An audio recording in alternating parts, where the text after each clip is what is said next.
So,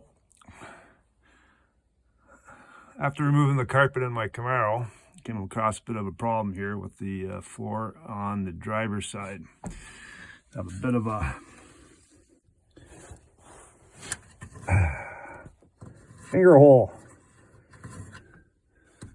Kind of a little bit of wear and tear on a 79-year-old or 1979 car. Not really major, not too much worried about getting that much worse because it rarely ever sees water, rain, or whatever. But I do want to fix it. And in order to fix this, technically you do need a license to do this and to do it properly. So I have the license. And that's going to go right in there.